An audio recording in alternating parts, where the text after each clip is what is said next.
Carregando a gravação. Gravando. Olá, pessoal. Sou a professora Cristina, trabalho com formação de professores há 30 anos.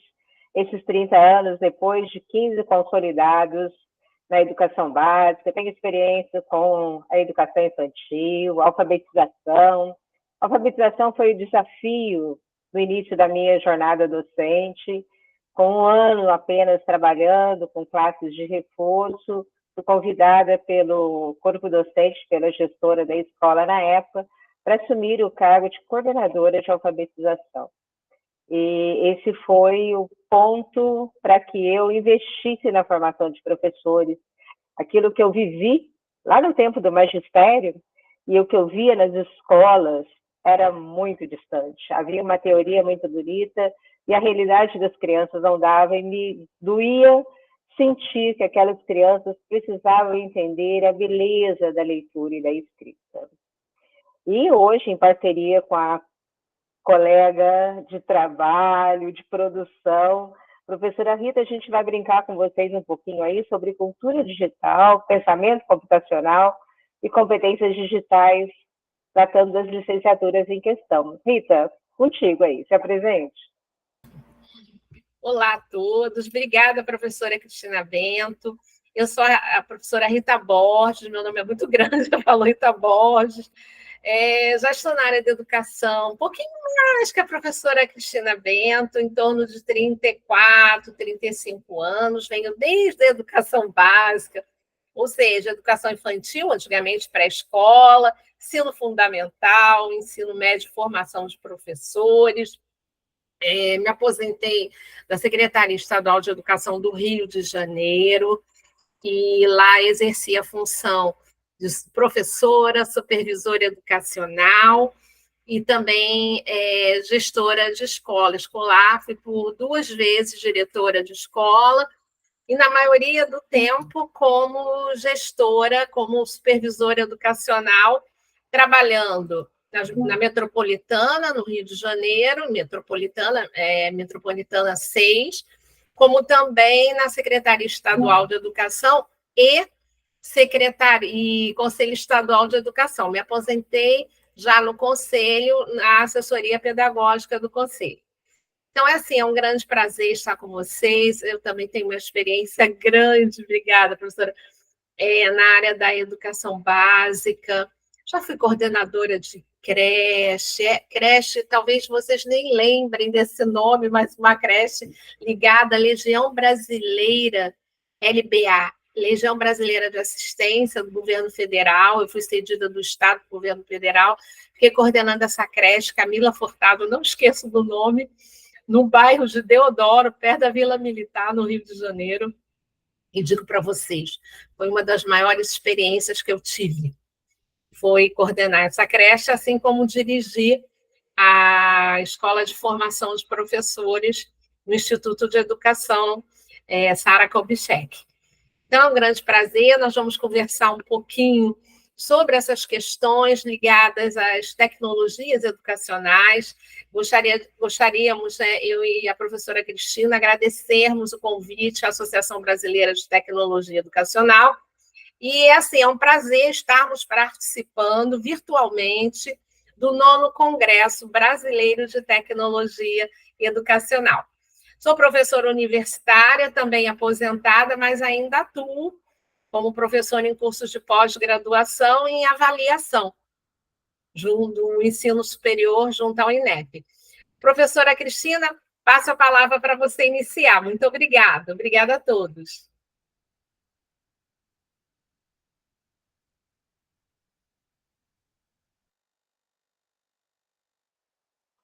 Consegue fazer a troca da tela, por gentileza, professora?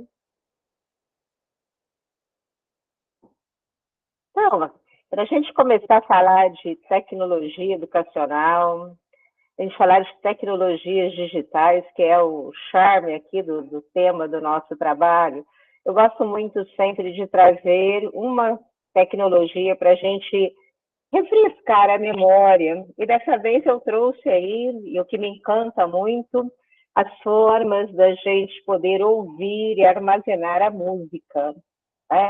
Nós já tivemos gramafones, nós já tivemos toca-disco, disco de vinil, gravadores, fita cassete. Quem se lembra da fita cassete? A música que a gente mais adorava, a fita amassava exatamente naquele trecho, né? E era um problema. Foi um problema? Foi um problema.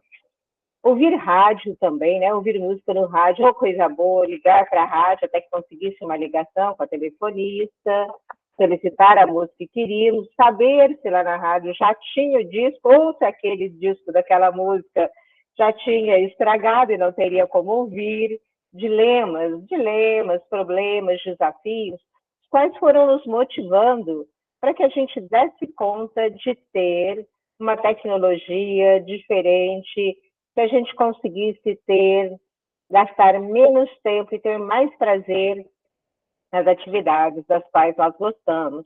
Trouxe a música, mas para quem, por exemplo, exerce aí alguma das atividades domésticas, vai lembrar aí da boa máquina de lavar roupa, vai lembrar dos aspiradores de pó, né, das casas inteligentes. Via celular, nós vamos controlando muita coisa. O aspirador de pó é uma beleza, né? A gente está trabalhando aqui, programa ele pelo celular e deixa ele fazer a faxina. Pois é, tudo isso é sonho da humanidade. Estes, entre outros exemplos. Tem outros exemplos pontuais aí, professora Rita, que você gosta muito? Eu sou fã do robô. A Alexa hoje, né, para quem pode ter uma Alexa em casa, ou o aplicativo da Alexa na TV, no celular ou no notebook, a gente, além de ouvir música, ainda pode perguntar mais um punhado de coisas a ela. Tem uma neta de 6 anos que está espertinha. Quando a gente responde alguma coisa que ela não fica muito contente, não é para o Google. Ela vai perguntar a Alexa. A Alexa eu acho muito interessante. Todos, Alexa está um negócio. Aí vem o que a gente está chamando, né, de pensamento computacional, saber como as coisas funcionam, como utilizar, e essa fala está lá na fala do Papert, tá? 1988, ele falava da máquina das crianças. Eu esqueci de pegar o livro para vocês verem. Mas é bem simples, quem ler o nosso artigo depois encontra. Quem conhece, bacana. Quem ainda não conhece, por favor, leia. É uma obra, assim, do século passado, mas altamente nova para esses desafios, né? Então, assim, trazer essa evolução das tecnologias para a gente poder marcar. Quem sonha com essas tecnologias? Quem sonhou com a melhoria disso tudo? Nós, os meros imortais, os meros seres humanos, não é isso? Mas qual é o conceito de ser humano que nós temos? Em tempos de criança, já faz algum tempo, é melhor a gente não comentar muito, mas eu aprendi, lá nos anos iniciais do ensino fundamental, que o homem, aliás, não era o ser humano, era o homem. O homem é um ser, um animal racional. Eu nunca gostei. Decorei, né, tirei 10 na prova, mas eu nunca me contentei com essa concepção. E depois, com os estudos no mestrado, eu comecei a buscar a concepção do ser humano. E trago 3 que encantam, né, a mim e as pesquisas que venho realizando, e que a professora Rita Borges também concordou com elas quando a gente começou a conversar, né, professora? Então, a primeira é o Freire, quando ele traz para a gente a ideia de inacabamento. Então, aquela coisa, síndrome de Gabriela não nos cabe. Até o último suspiro, nós poderemos aprender muito. Podemos mudar o jeito de aceitar ou não, né? O que é diferente, o que é novo. A gente precisa ir caminhando. Imagine se nós disséssemos, não, eu não quero um celular, eu vou ficar com o telefone esperando a telefonista fazer a ligação para mim. Estaria trancada no museu também, né? Nada disso. Então, a ideia de inacabamento, eu acho que nos dá essa renovação e nos ajuda a ir compreendendo a necessidade, né, de irmos navegando cada vez mais nas diferentes tecnologias, sobretudo nas digitais. Depois é bacana pensar na polaridade, na bipolaridade que o Mohan traz para nós. Nós somos seres de labor, somos seres de prazer, então temos ferramentas digitais para trabalhar e para descanso, ou não. A gente corre dessas tecnologias digitais na hora do descanso, são escolhas, o inacabamento, né? Compreender aí as diferentes possibilidades. Esse ser humano, além dele ser bipolar, ele tem aí, né, em um só tempo físico, nós somos físico, biológico, somos químicos, a questão cultural, social, somos seres históricos, né, de historicidade, cada um de nós carrega aí. Eu trouxe um pouquinho da história da música, do ouvir música, ou eu e a professora Rita trouxemos um pouquinho da história da nossa jornada docente. Tudo isso nos faz seres, professoras, que buscam o uso das tecnologias digitais de modo equilibrado. Por fim, uma outra concepção do ser humano, que não pode ser deixada de lado aos meus olhos, aos nossos olhos, é exatamente que nós não estamos apenas corpo. Nós temos um estado transpessoal, como Santos Neto, baseado em Groff, né? Traz para nós somos um ser, está aí, né? No cosmos, assim, imensidão, somos um grãozinho de areia nesse mundo. E, sobretudo, temos também a energia, o lado espiritual. Quando a máquina para de funcionar, essa energia que carregamos do bom dia, da execução de cada uma das nossas tarefas, ela permanece. Então, é esse ser humano que está imerso no sonho, na cultura digital. Vamos lá, Rita, para o próximo? Só para a gente poder, o pessoal poder acompanhar. Então, olha, certo dos sonhos, né? Desse ser humano, aqui a gente trouxe o conceito de cidadão digital. Mas não vamos esquecer que esse cidadão digital é um ser humano com alguma daquelas, ou com todas aquelas e outras concepções de estar humano. E é ele que navega na cibercultura, que está nesse mundo da internet. Se houver internet e se houver energia elétrica, está bacana. Vou pegar, por exemplo, o caso do Sul, o quanto o avanço das tecnologias digitais ajudou, né, no processo de avisos, de ajuda, de todo o processo a partir daquele momento, nem sei qual é a palavra correta para aquele momento desafiador que viveram. Né? Então, se houver a energia, é preciso saber navegar nessa cibercultura, nesse oceano digital. O tempo inteiro nós estamos aí avaliando, adquirindo essas ferramentas.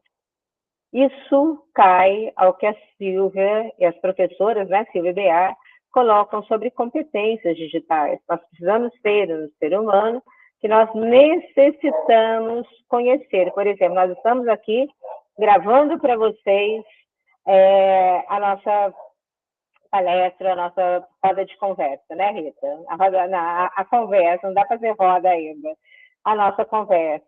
Então, nós precisávamos saber quais aplicativos utilizar, como compartilhar a tela, para que serve, por que podemos fazer dessa forma. Quais são as competências? Graças a Deus já tem o tempo e a pandemia nos ensinou, né, a fazer esse tipo de trabalho, tá certo, professora Rita? Nesse momento, eu acho que a pandemia fez com que todos nós usássemos. Na verdade, não, professora Cristina, pode continuar. Pode falar? Não, na verdade, a pandemia nos trouxe um grande aprendizado em relação ao uso das tecnologias educacionais. Quem viveu esse momento como nós e muitos outros professores, a gente sabe muito trazer em resposta às grandes experiências com professores, com nossos estudantes, até mesmo com os gestores das escolas, gestores das universidades, né? E foi possível. É bom que você está falando, é muito importante. Foi possível nós construirmos conhecimentos numa época de emergencial, utilizando a educação remota. Não é isso. É engraçado, eu fui aluna do TID, da PUC, né?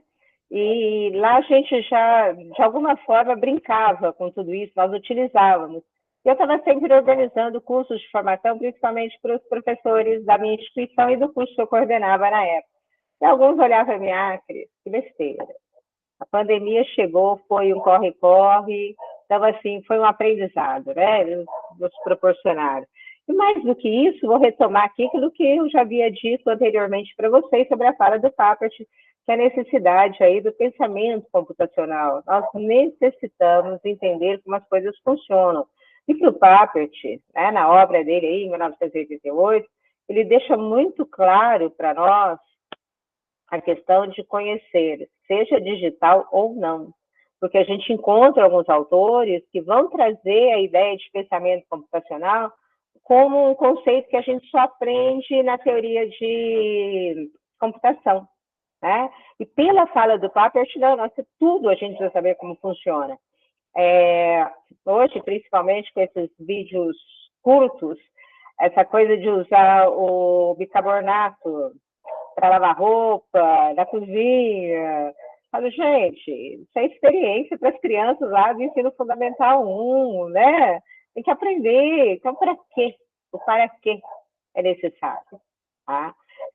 Mas quando a gente traz os sonhos de recursos que facilitem a nossa vida e que uma das formas foi justamente esse universo digital, isso traz uma provocação gigantesca. Eu gosto de chamar de movimento charneira, de momento charneira, ou movimento charneira. Para quem não sabe, o movimento charneira é aquele movimento do telhado, né? Que ele vem ao contrário. Ou você tem o telhado retinho, você tem sentidos diferentes. Na formação de professores.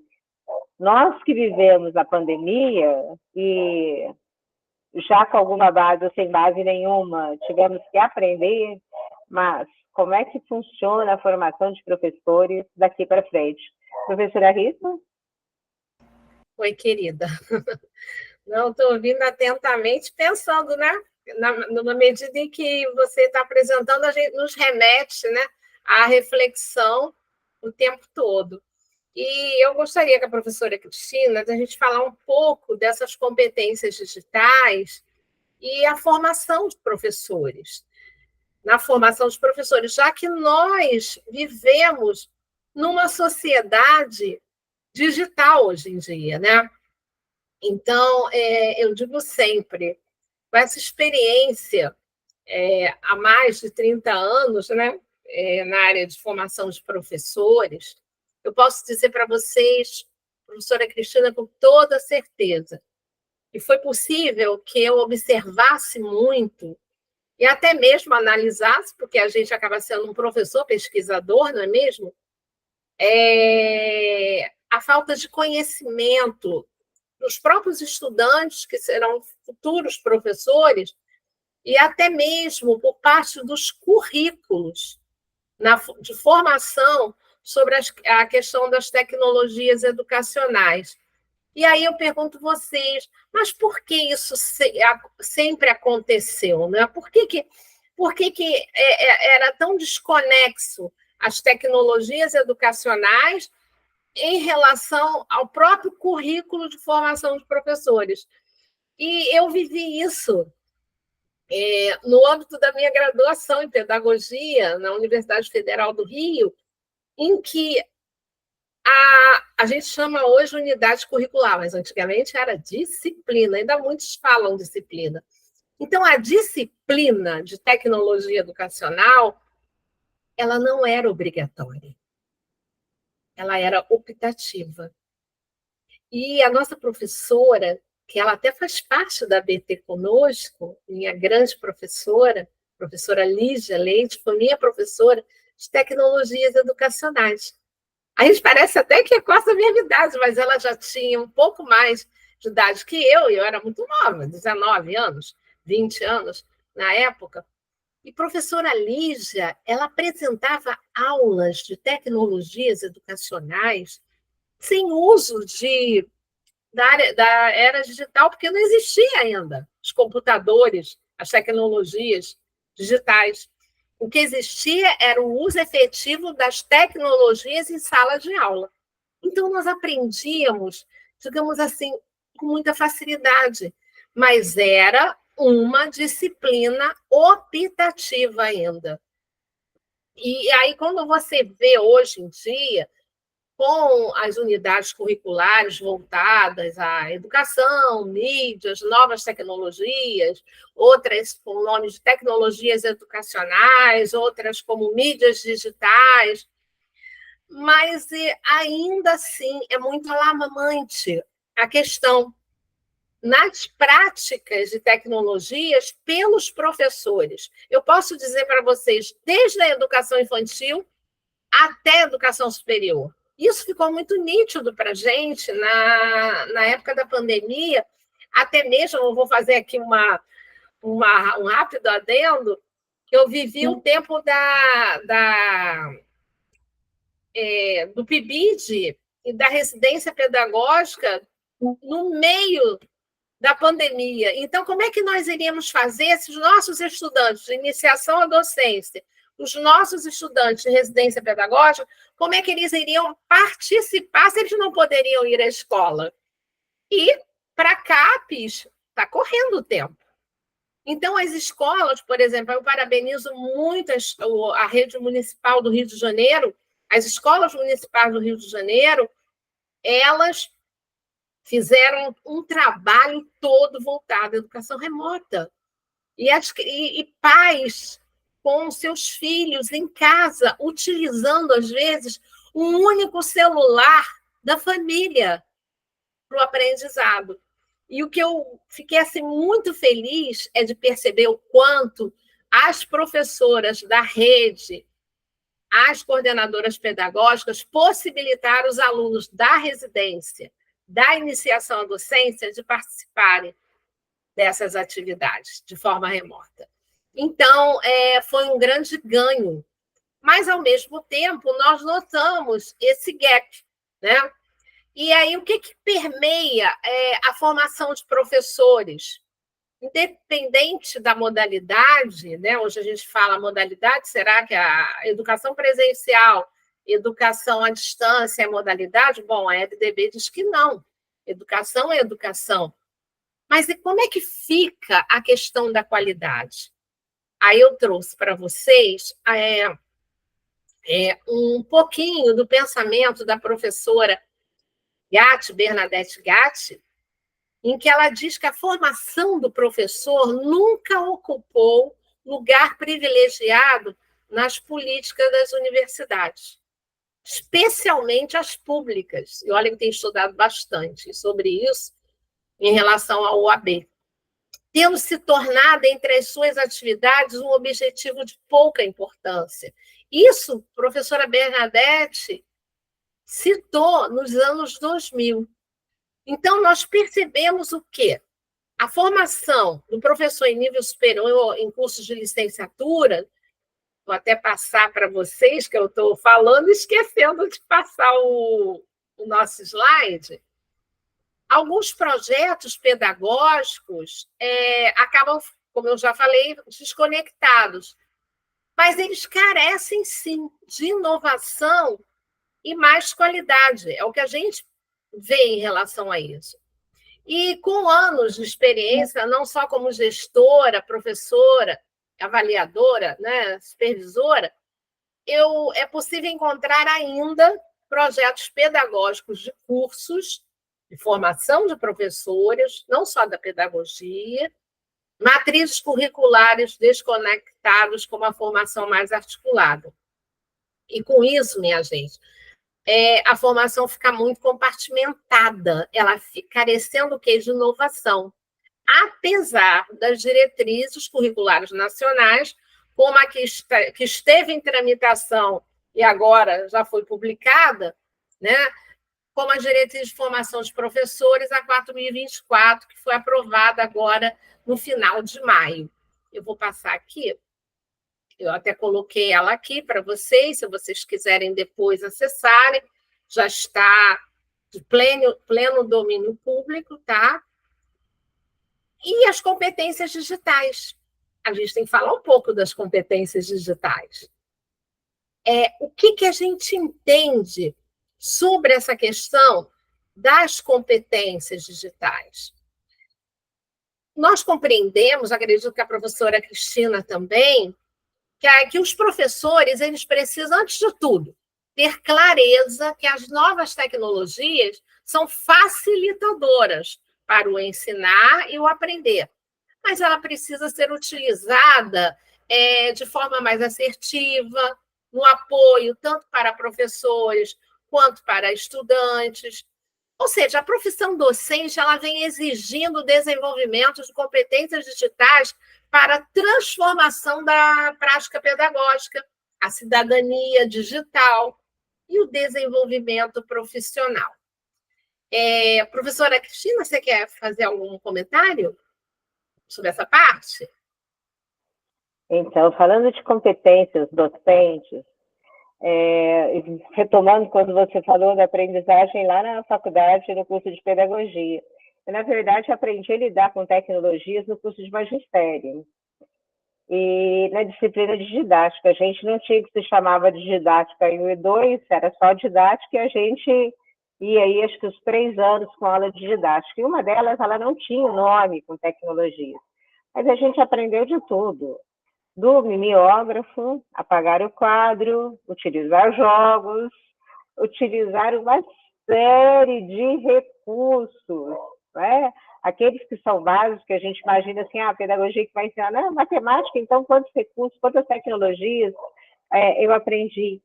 E acho que isso é que me dá, assim, o gosto e a facilidade de tudo quanto é tipo de tecnologia que vem, eu quero aprender, o que mais que eu posso fazer?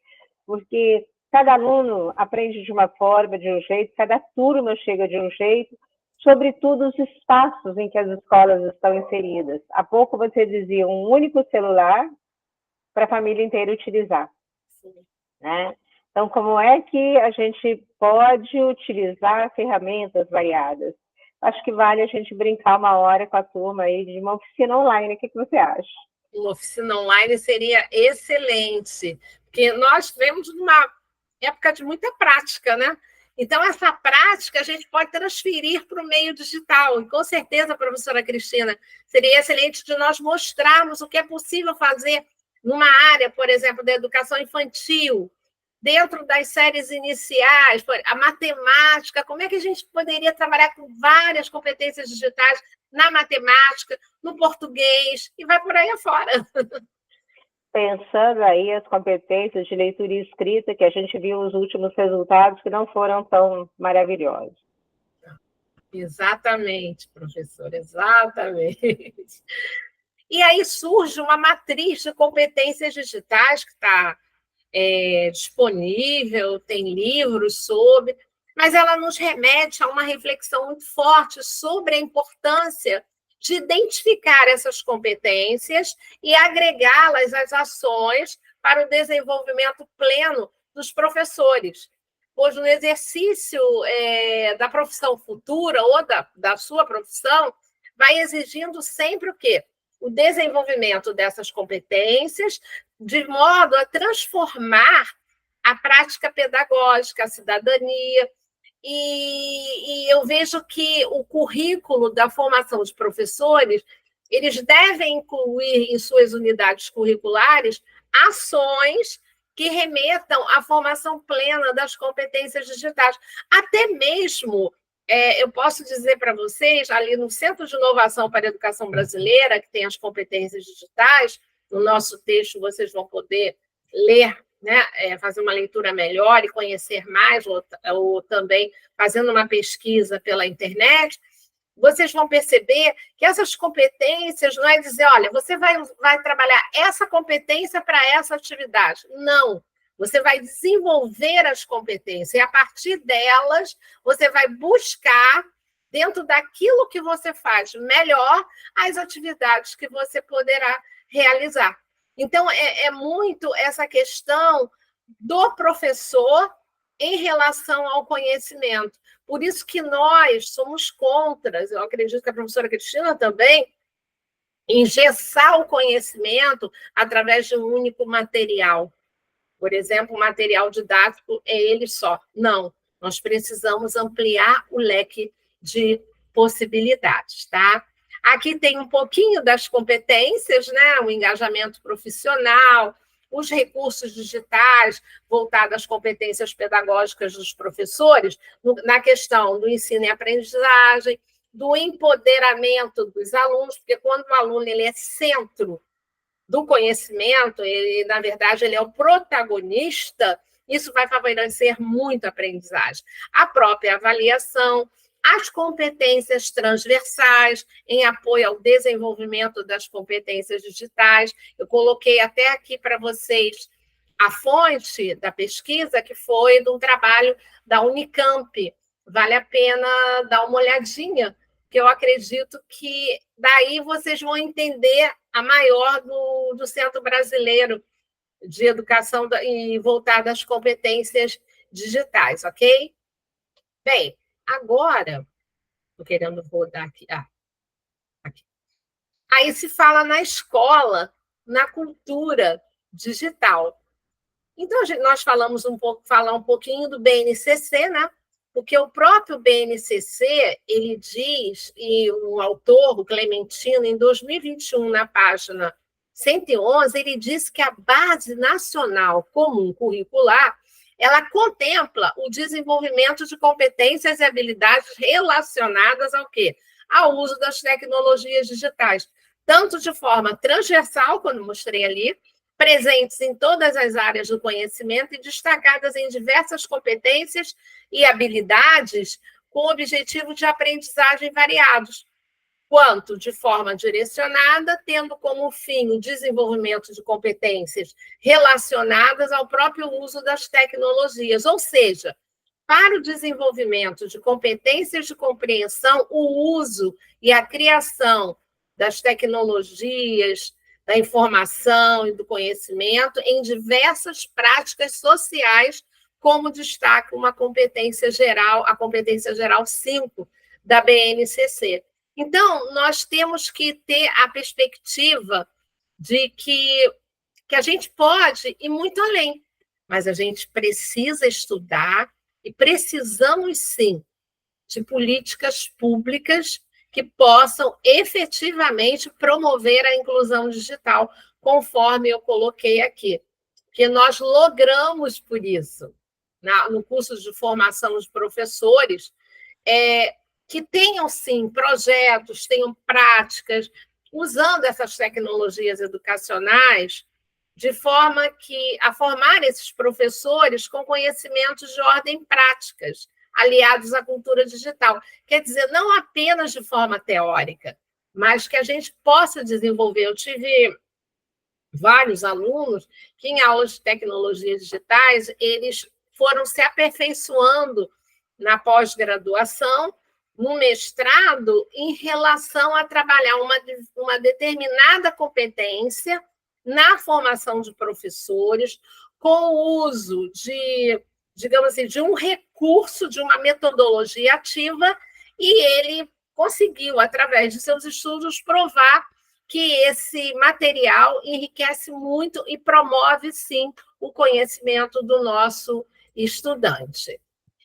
Professora, você gostaria de fazer algum adendo para a gente já ir finalizando? Gostaria. A sua fala me trouxe à mente uma experiência com os meus alunos da licenciatura em computação. É um curso que a gente teve aqui na instituição há um tempo, e me lembro que eu já tinha lecionado didática para eles e tinha uma disciplina em forma de prática. E foi um pedido dos colegas, né? Olha, eles precisam aprender a usar, e na época era o computador, né? Você precisa ir com eles para o laboratório, que eles saibam que fazer alguma coisa com esses alunos. Foi tranquilo, tá? Eu desenhei. Eu entrei para apresentar o plano de ensino em sala, um dos garotos dando piada, já pensou, professora, você vai ensinar a gente a usar o Word, PowerPoint? Eu falei, não, isso vocês já sabem, talvez saibam muito melhor do que eu. Agora, o que eu vou propor é que vocês, por exemplo, deem conta de ajudar os alunos a criarem um projeto de jornal da escola. Vocês já pensaram em como utilizar o Word para fazer o jornal? Eles olharam para a cara do outro. Ué, mas a gente pode fazer isso? Então, assim, foi muito engraçado. E aí a gente começou, caímos todos na risada, né, claro. E aí fui explicando uma série de possibilidades. Ele falou, professora, mas como isso A gente aqui quebrando cabeça para querer saber qual era a disciplina, você chega com toda essa tranquilidade para dizer o que é que a gente vai fazer durante o semestre. Mas, gente, a experiência de sala de aula e entender que cada recurso pedagógico favorece formas diferentes de aprendizagem. E aí foi muito bacana que, na medida, no decorrer do semestre, eles foram trazendo, já sabe onde está esse material. Tem muita coisa bacana que a gente precisa, inclusive, acho que produzir um artigo, viu? Uma experiência muito, muito gostosa. Naquela hora que os alunos vêm assim, vai ensinar a gente a usar o Word, não, professora? Não, só isso que talvez eles façam melhor do que eu.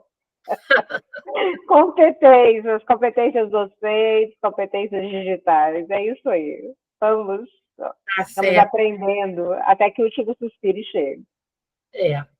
E aí, nós colocamos, né, finalizando a nossa fala, nós gostaríamos até de apresentar um mini curso, quem sabe, sobre a formação em competências digitais, na prática, né, colocar a mão na massa mesmo.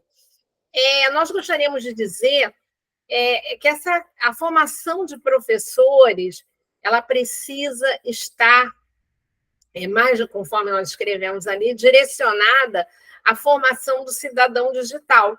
Por meio do quê? Da interação entre os seres humanos, como a professora Cristina tão bem colocou, que é aluno-aluno, estudante-estudante, estudante-professor, aluno-professor, professor-aluno, demais profissionais, né, da área de educação, o próprio estudante e humano-máquina. Professora, quer falar um pouquinho sobre isso? Que você escreveu, eu achei muito interessante. Então, eu acho que para qualquer modalidade da educação hoje, e presencial, o EAD não é uma modalidade, mas já carregamos esse hábito, então vou repetir o hábito consciente de que não é uma modalidade, e vou chamar a modalidade híbrida também. Uhum. Nós temos que ter clareza desses processos de interação. A educação presencial não é só a interação entre humanos. A EAD não é a interação do aluno sozinho com o material digital. A híbrida também não pode ser só máquina ou só humano-humano. Nós precisamos tudo isso no contexto.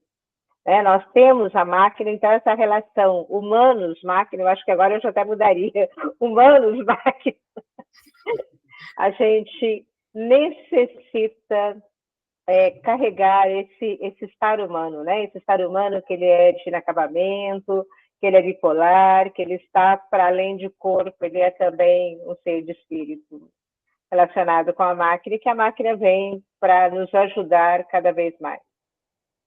É isso. Obrigada, professora Rita. É isso, professora. E com isso, minha gente, o uso das tecnologias da informação e do conhecimento e demais, né, recursos pedagógicos que estão à nossa disposição e outros que estão por vir, devem sim estar presentes em metodologias que possam proporcionar o desenho, a implementação e avaliação de projetos na educação, a partir da realidade social de cada espaço, via o pensamento computacional. É uma pena que o tempo é pequeno, nós não podemos ir tão longe, né? Mas a gente vamos deixar algumas reflexões aqui para vocês para uma próxima oportunidade. Primeiro, quem são os professores que atuam na formação do professor da educação básica? Isso é muito importante. Qual a experiência, qual a vivência, qual o grande estudo desses professores? Estarão estes professores, pesquisadores, preocupados com o desenvolvimento de suas habilidades e competências digitais? Nós lutamos para que estejam. Estes profissionais estão utilizando o pensamento computacional para solucionar problemas diversos no seu dia a dia? Eu acredito que sim, se não, é preciso buscar. E fica aqui uma última reflexão. Uma vez professor, preparar a aula, e esta deve ser uma arte. A aula tem que ser uma arte.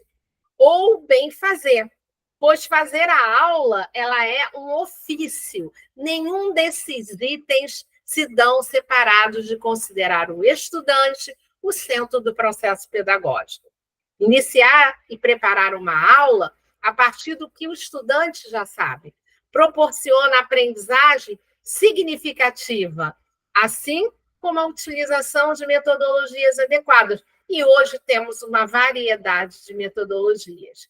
Bem, essas foram as referências que eu e a professora Cristina utilizamos em nosso texto, vai ficar à disposição de vocês e logo será publicada na revista da Associação Brasileira de Tecnologia Educacional, Revista Brasileira de Tecnologia Educacional. Os nossos e-mails estão aí à disposição de vocês.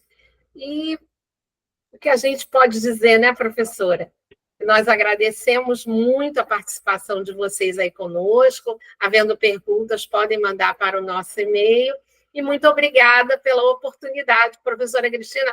Muito obrigada pela sua parceria. Eu agradeço muito a parceria, a amizade, professora Rita. Está sendo muito gostoso trabalhar contigo, fazer pesquisa com você, a gente ter assim, trocado muitas figurinhas e pensamos não de formas iguais, até com divergências, e isso tem enriquecido muito o nosso trabalho, não é? Muito obrigada. Agradeço a todos que, de alguma forma, também estão conosco, dúvidas, ou que queiram acrescentar, agradecer, manda para a gente no e-mail, a gente vai responder, né, Rita? Pode vir punhado de e-mail, a gente é bem conectada, a gente já faz isso diariamente, sem problema. E, sobretudo, nosso agradecimento à ABT pela oportunidade de poder dividir um pouquinho do nosso conhecimento. Tá? Um grande abraço a todos, um excelente final de semestre. Fiquem com Deus. Um abraço a todos, obrigada, ABT, pela oportunidade, professora Cristina, e vamos em frente em prol de uma educação de qualidade. Um abraço, paz e bem a todos. Tchau. Tchau, tchau.